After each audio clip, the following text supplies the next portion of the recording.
जी हाँ दोस्तों, साथियों, मित्रों, अरुण कुमार जी का कहना है, मदद किया है साथ दिया है। जी हाँ दोस्तों, मदद किया है साथ दिया है, बिना किसी पद पे रहते काम किया है। मदद किया है साथ दिया है, बिना किसी पद के रहते काम किया है। आगे बढ़े से न हम हटेंगे, विकास विकास विकास करेंगे।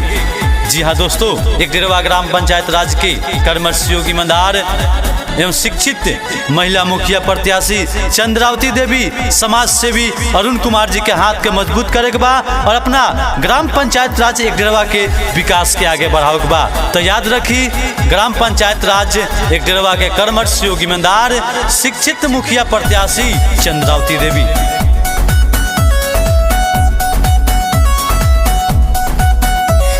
चाहे जज क्षेत्र में चारों ओर विकास हो, एक बार और भाई पर करो विश्वास हो।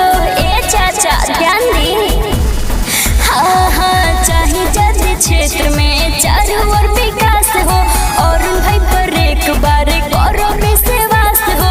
बावनी हो रहा भारी मतों से विजय बनाई हो। ए चाचे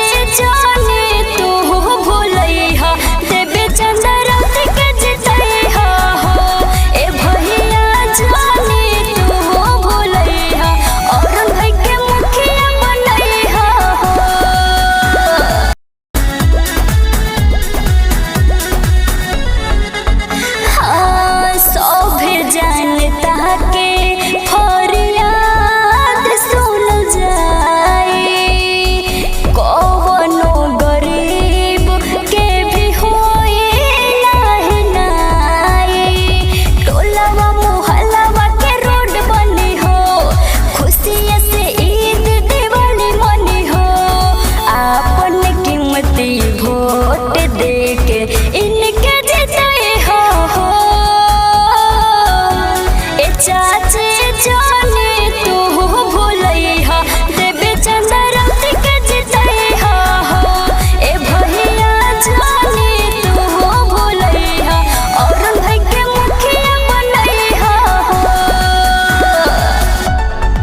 तो चाचा ना भूलक बा, ना भूला एक बा, जे भूलता को बताओ बा।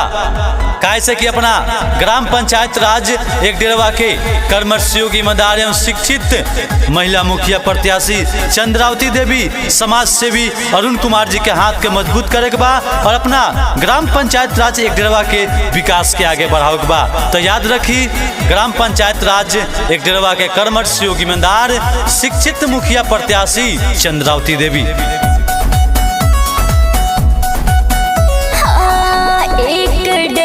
पंचायत के 100 से जवार के राख दी है अब की निखार के।